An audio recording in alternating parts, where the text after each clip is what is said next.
Quiero empezar a conversar sobre esos últimos libros, Isabel, Mujeres del alma mía, ese relato que haces sobre tu relación con las mujeres. También escribiste The Soul of a Woman, hablando del alma de una mujer. ¿Eran temas que estaban pendientes en tu tintero, que faltaba escribir? Como tú lo dices, eres feminista desde el kindergarten, o por qué esas letras hablando de las mujeres ahora? Mira, en todas mis novelas, en todo lo que escribo, siempre hablo de mujeres. Y por un lado o por otro, entre líneas, va saliendo lo que pienso sobre las mujeres y por lo tanto el feminismo. No me había planteado escribir un libro precisamente sobre ese tema porque prefiero escribir ficción. Pero hace unos años di un discurso en la Ciudad de México a un grupo de mujeres y el discurso salió en la internet y se convirtió en uno de esos extraños fenómenos virales.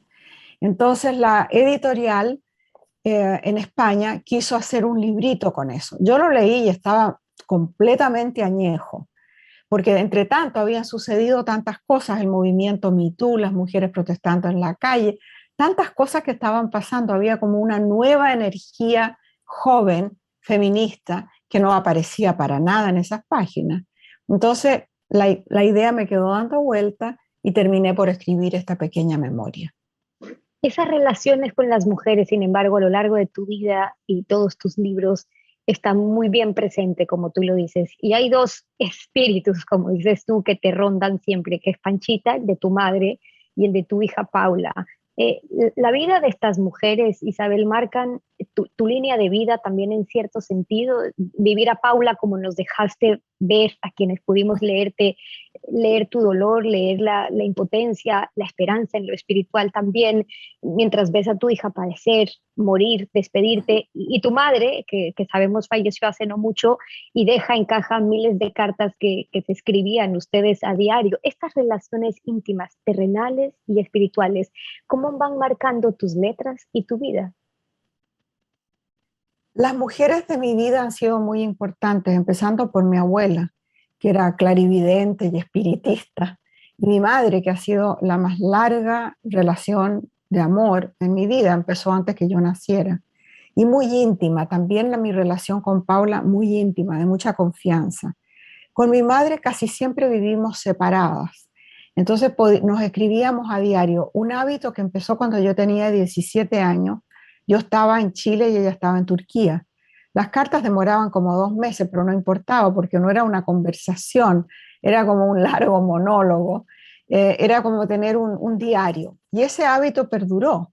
Y cuando mi madre ya tenía como unos 80 años, yo creo, yo tenía no sé cuántas cajas porque acumulaba estas cartas por año en cajas de plástico. Y mi hijo dijo, mamá, yo creo que esto se está echando a perder aquí con la humedad y todo. Y en realidad eso estaba ocurriendo. Entonces a él se le ocurrió digitalizar todo. Y ahí por primera vez nos dimos cuenta del volumen. Había entre 600 y 800 cartas por caja y había décadas de cajas.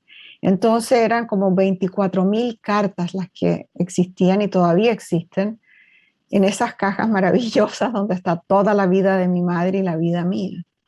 Eso me dio un fundamento en la vida, esa relación de mujer a mujer, que después la tuve con mi hija.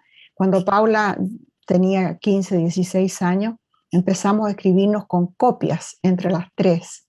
Así que también tengo muchísimas cartas de mi hija. Pero eso habla también de un ejercicio un tanto mágico como es tu vida misma, Isabel, en cuanto a lo que significaba, más allá incluso ahora de ya no tener la necesidad de enviarte una carta cuando tu madre todavía vivía en Chile, tú en Estados Unidos, tú en California, y sin embargo, esa carta diaria, ¿qué, qué pasa en ese ejercicio como mujer de sentar, poner letra y contar aquello que pasaba desde tu madre sin ser escritora a ti y tú a tu madre en ese vínculo que se logra casi diariamente? Pero ¿qué pasa en tu proceso como hija y como madre al darte el tiempo de escribir, no para nosotros, tus lectores, sino para tu madre? Bueno, aparte de la intimidad que eso crea y la tremenda confianza y la relación de amor, para mí era muy importante escribirle a mi mamá porque había un registro del día. desde que ella murió hace 3 años, yo quise seguir escribiéndole. Y lo hice como por 4 meses, pero después era muy artificial estarle escribiendo a mi mamá que estaba muerta y que no me iba a contestar. Y cuando dejé de hacerlo, se me produjo un tremendo vacío que tengo hasta ahora.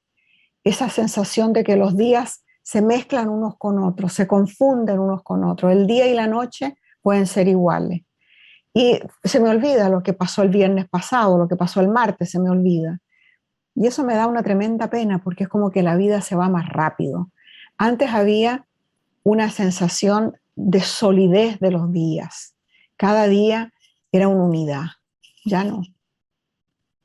Y hablaba y quería conocer un poco sobre esta relación tan íntima que la vemos en tus libros a través de tus letras, por lo que significó también esta relación con tu madre y cuando tú hablas y te defines como una feminista desde la infancia, ¿cuánto marcó el hecho de que a Panchita, a tu madre, le abandone su esposo, tu padre, con dos niñas en pañales, como tú lo describes, con dos niñas en pañales y un recién nacido en brazos? Es desde ahí que tú dirías que se motiva, se va cocinando, fraguando una lucha contra ese patriarcado desde tu primera mirada en la niñez. Yo creo que si mi padre no hubiera abandonado a mi madre, mi vida habría sido completamente distinta. Él era diplomático y estábamos en el Perú. Y cuando sucedió eso, mi madre, que acababa de dar a luz, dio a luz en la casa, ¿cómo sería? Eh, se volvió a Chile con los hijos que tenía, que eran yo, mi hermano, Pancho, y después el chiquito Juan, que estaba, como te digo, recién nacido. Y terminamos viviendo en la casa de mi abuelo. Mi madre era una señorita de los años 40 que no estaba preparada para trabajar en una clase social donde las mujeres no trabajaban tampoco y en un país donde no había divorcio. De manera que mi mamá estaba en una especie de limbo, sin marido, pero casada, y a cargo de 3 niños. Sin la ayuda de mi abuelo no habría sobrevivido. Pero eso significó también que mi mamá era completamente dependiente.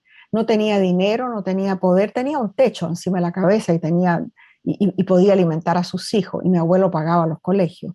Pero no había, mi mamá no tenía dinero en la cartera para invitarnos a tomar helado. Era completamente dependiente, desarrolló un problema de mala salud, que vivía enferma. Después eso se le pasó, yo creo que era porque se sentía tan desgraciada, tan sola. Y yo debo haber tenido cuando mi padre se fue, yo no tenía apenas 3 años, porque mi mamá tuvo un niño cada 11 meses.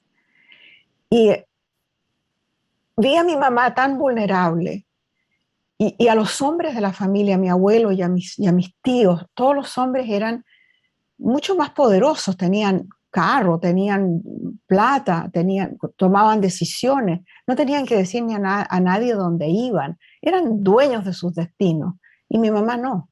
Y yo no quería ser así, quería ser como mi abuelo. Entonces, un poco por oposición a la situación de mi madre, desarrollé una tremenda rebeldía contra la autoridad masculina y contra esa especie de injusticia visceral que yo sentía en el trato hacia mi mamá y hacia las personas que trabajaban en la casa, que eran todas mujeres y que también eran muy pobres, muchas de ellas supongo eran analfabetas y vivían unas vidas miserables. Yo no quería ser parte de ese grupo, yo quería ser parte del otro grupo. Y en la pubertad, cuando me di cuenta de que nunca iba a ser hombre, iba a ser mujer, dije, bueno, voy a vivir como hombre. Y ahí empezó una rebeldía tremenda que no pude orientar ni canalizar hasta mucho más tarde en la vida, cuando empecé a trabajar como periodista en una revista femenina y feminista.